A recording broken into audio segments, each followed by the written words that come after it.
Hello, I'm Mike Harlow. And hello, I'm Tim Woodward, and welcome to Custard Creams. It's two Brits, a cup of tea, and the very best of sport, music, TV, film, books, and everything else that we like.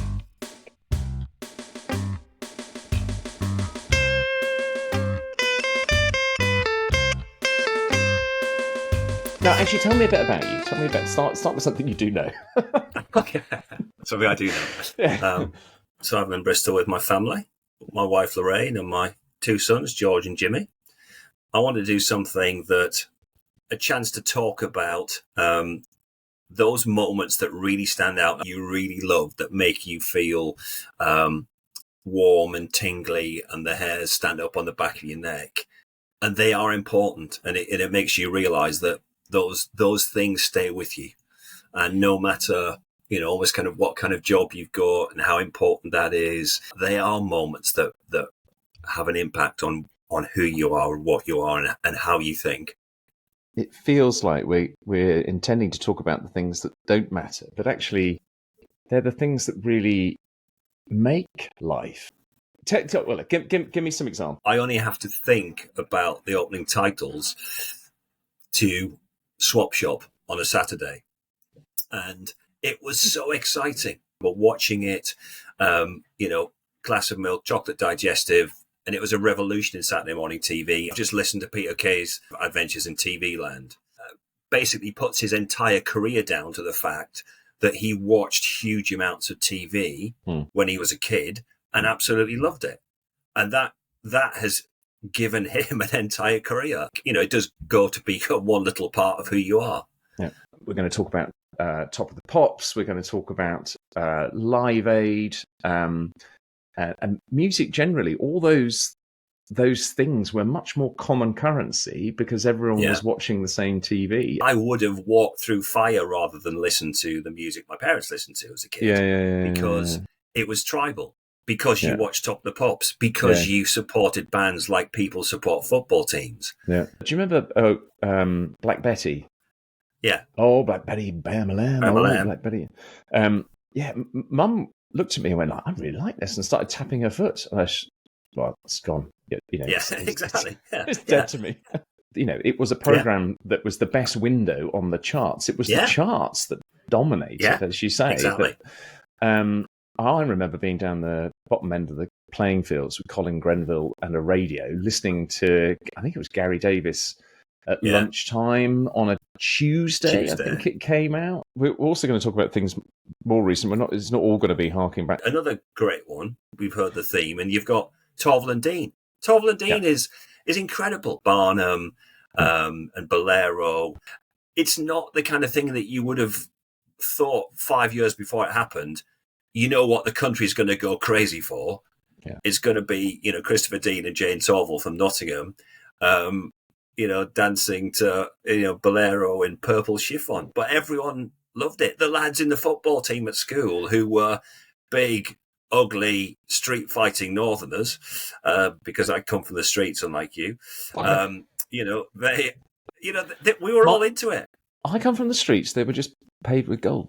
But we're also going to talk about how current trends affect us in the future, and how they also connect, because these things, a lot of these things are continuous, aren't they? So one of the things I think is one of those areas of life that does affect you is food, because if I go back to when I was at home, when I left home and came back, I looked in the fridge and went, "Blimey, Mum, what have you been doing? Have you been robbing a bank or something? You've got brie."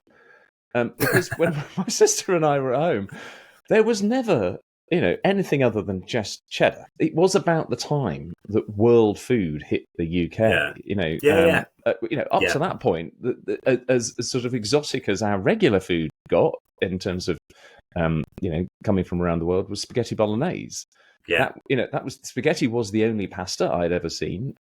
Is that done? Is that great change that you and I have experienced? That there's all sorts that we're going to cover, like the impact of breakfast TV, Yeah. Individual phenomena in TV and films, like Lord of the Rings, box sets like The West Wing, Schindler's List, Grease. Oh, Grease! You said there's a memory so strong that I could almost feel it and touch it and smell it. For me, it is being on a waltzer, listening to Grease, the theme tune, as in Grease is the word.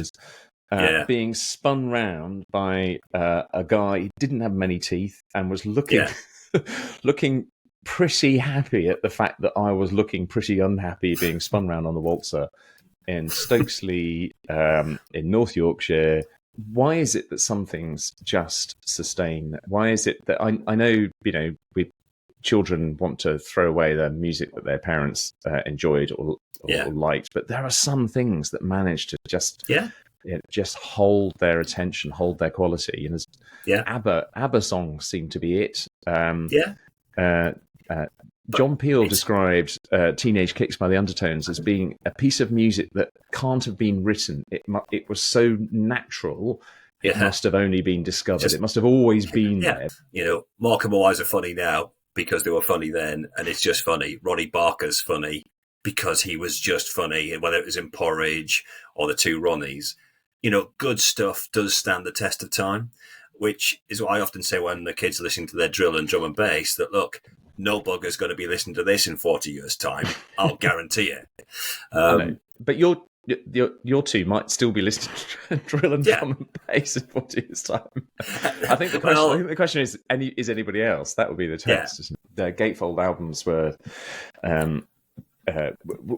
something to kind of delight in themselves, weren't they? There was OMD, Orchestral Manoeuvres in the Dark, did an album called Architecture and Morality.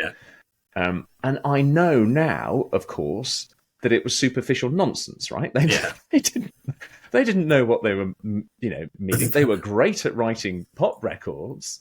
So I just looked at it, just stared at it for kind of hours whilst listening to the music. And that, that was transportive. One of the good things about the 80s was it was super pretentious, even though it was so patently, one molecule thin. They all believed it, and actually, there's something about earnest pretentiousness which actually is quite enjoyable. Like an abstract painting, they were there to, allow you to think, allow you to find your own thoughts, and that's why Bohemian Rhapsody. If you just handed the lyrics in and said we're gonna sing a song to this, thunderbolts and lightning, very, very frightening. Yeah. I mean, it starts out like like it's going to be a proper story, right? But then it just breaks out.